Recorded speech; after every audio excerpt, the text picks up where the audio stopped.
अब आगे ध्यान से पढ़ना भाइयों और बहनों। सरस्वती संगम तीर्थ तथा पुरूरव तीर्थ, इनकी स्थापना कैसे हुई, जहां पर लाखों श्रद्धालु प्रति वर्ष जाते हैं।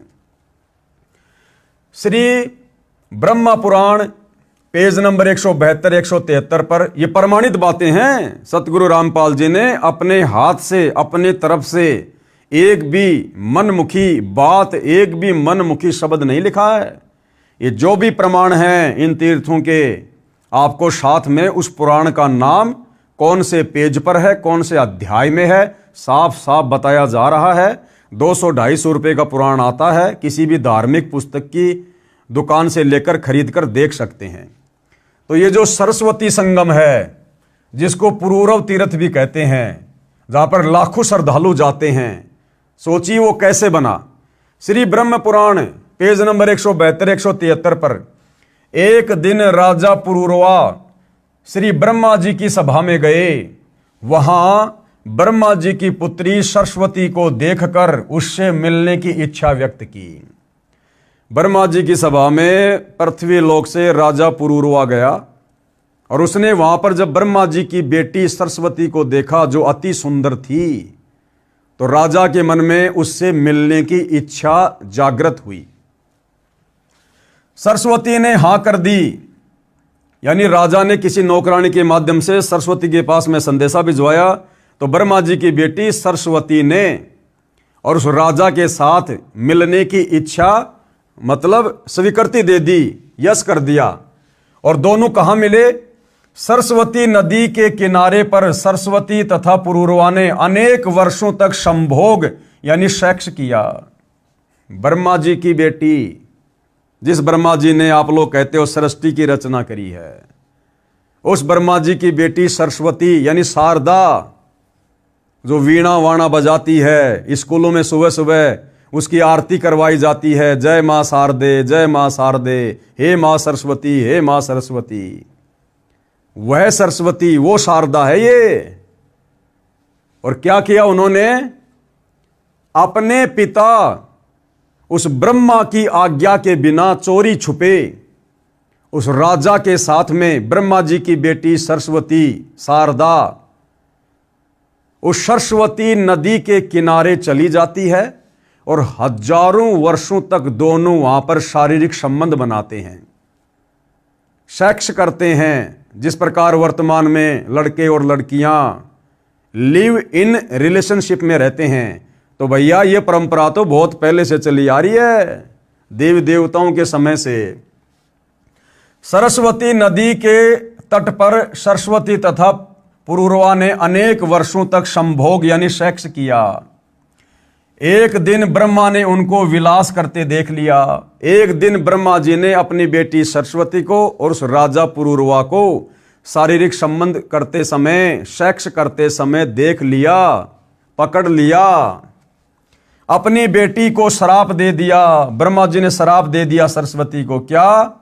वह नदी रूप में समा गई, जहां पर पुरूरवा तथा सरस्वती ने संभोग किया था, यानी कई वर्षों तक शारीरिक संबंध बनाते रहे, वो कुकर्म करते रहे।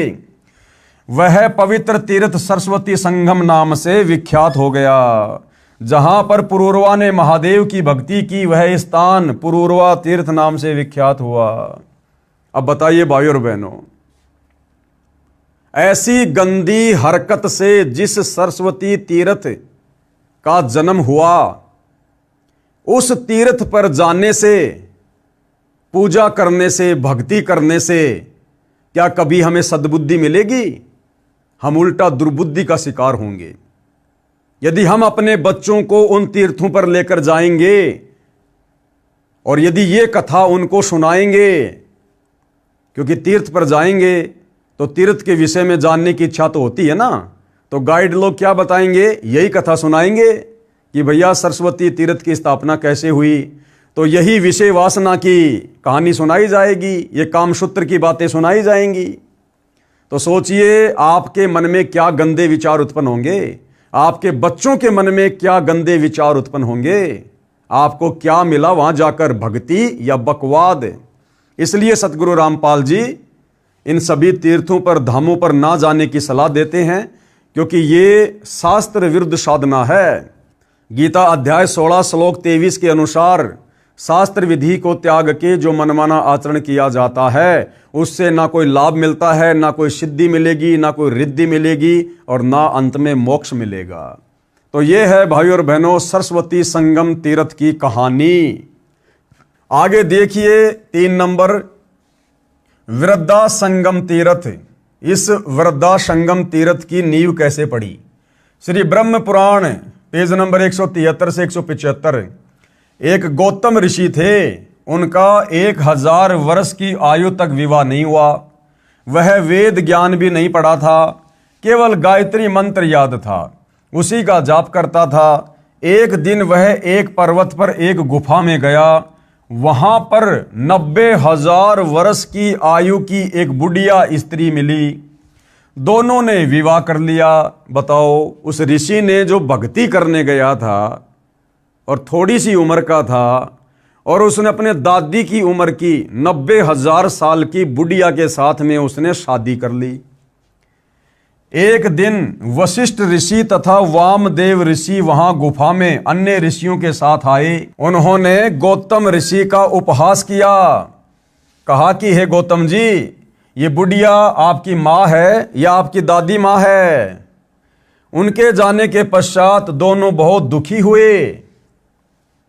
अगस्त ऋषि की राय से गोदावरी नदी के गोमती तट पर गए और कठोर तपस्या करने लगे। उन्होंने भगवान शंकर और विष्णु का शतवन किया, यानी आराधना की, तथा पत्नी के लिए गंगा जी को भी खुश किया। गंगा ने उनके तप से प्रसन्न होकर कहा, ब्राह्मण, आप मंत्र पढ़ते हुए मेरे जल से अपनी पत्नी का अभिषेक करो, इससे वह रूपवती हो जाएगी। गंगा जी के आदेश से दोनों ने एक दूसरे के लिए ऐसा ही किया।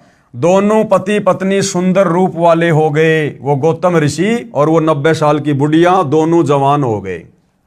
वह जल जो मंत्रों का था, उससे बुढ़िया का नाम नदी बह चली।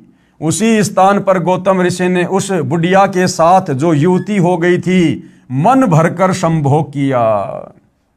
बताइए, और हम वहां जा रहे हैं मुक्ति प्राप्त करने के लिए, सद्बुद्धि प्राप्त करने के लिए।